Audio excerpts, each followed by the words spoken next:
शत्रु संपत्ति अधिनियम 1968 एक ऐसा कानून जो भारत सरकार को अधिकार देता है कि सरकार शत्रुओं की संपत्ति को जब्त कर सकती है। अब आपके मन में विचार आ रहा होगा कि ये शत्रु संपत्ति क्या है।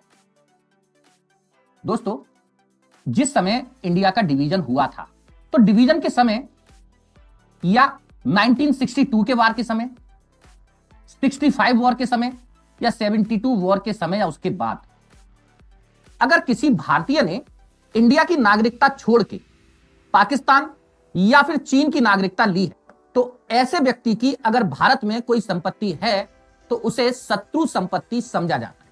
और शत्रु संपत्ति अधिनियम 1968 भारत सरकार को यह अधिकार देता है कि सरकार ऐसी संपत्ति को जब्त कर सकती है। दोस्तों, आप लोग स्क्रीन पर देख रहे होंगे, ये सैफ अली खान हैं। आजकल काफी चर्चा में भी हैं। जानलेवा हमला भी हुआ और जानलेवा हमला होने के बाद अभी हॉस्पिटल से वापस ही लौटे हैं।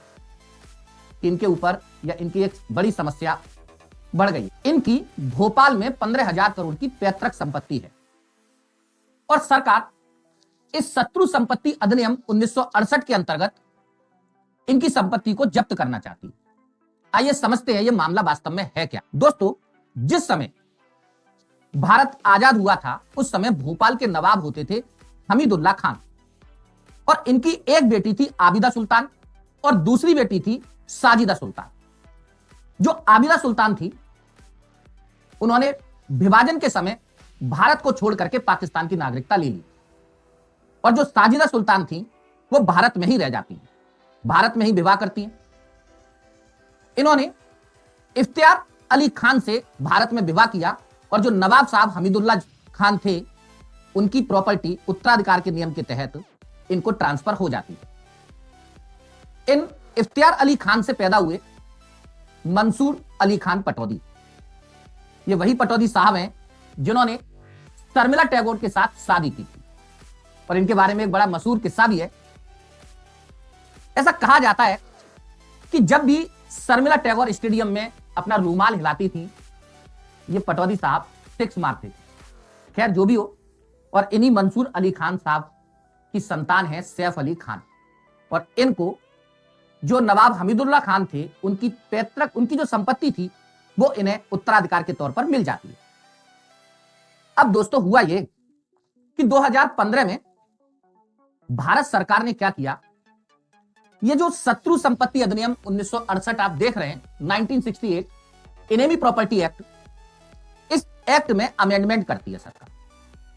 और सरकार अमेंडमेंट ये करती है कि अगर किसी प्रॉपर्टी का कोई भी वारिस अगर पाकिस्तान या फिर चीन की नागरिकता लेता है तो ऐसी संपत्ति को भी शत्रु संपत्ति माना जाएगा और उस पर किसी भी तरह का उत्तराधिकार का नियम लागू नहीं होगा। आप पहले इस बात को थोड़ा सा और समझिए। ये जो आबिदा सुल्तान थी, इन आबिदा सुल्तान ने पाकिस्तान की नागरिकता ली थी और इस आधार पर अगर हम अमेंडमेंट 2015 को ध्यान से समझें तो आपको एक बात समझ में आएगी कि जो सैफ अली खान की पैतृक संपत्ति है भोपाल वाली, अब उस पर शत्रु संपत्ति अधिनियम लागू हो जाता है। और यदि यह शत्रु संपत्ति अधिनियम इस प्रॉपर्टी पर लागू होता है तो सरकार ने प्रयास भी शुरू किया 2015 के बाद कि इस प्रॉपर्टी को जब्त किया जाए। दोस्तों, जब सरकार ने प्रयास किया तो सैफ अली खान इसके अगेंस्ट मध्य प्रदेश हाईकोर्ट चले जाते हैं जहां उनको इसके विरुद्ध स्टे मिल जाता है। मामले की सुनवाई चल रही थी। अभी कुछ दिनों पहले मध्य प्रदेश हाईकोर्ट ने क्या किया है, इस स्टे को हटा दिया है। और दोस्तों, अगर यह स्टे हटता है तो स्वाभाविक सी बात है यह जो शत्रु संपत्ति अधिनियम 1968 का मामला बनता है, अब सरकार का इस संपत्ति को जब्त करने का जो रास्ता है वो पूरे तरीके से खुल जाता है। दोस्तों, इस तरीके से अभी देखना यह है कि इस मामले में सैफ अली खान कोर्ट में क्या याचिका डालते हैं। अगर यह याचिका कोर्ट द्वारा एक्सेप्ट कर ली जाती है तो ऐसी परिस्थितियों में यह मामला कोर्ट में चलेगा। अदरवाइज सरकार शत्रु संपत्ति अधिनियम 1968 के अंतर्गत इनकी प्रॉपर्टी को जब्त करने वाली है।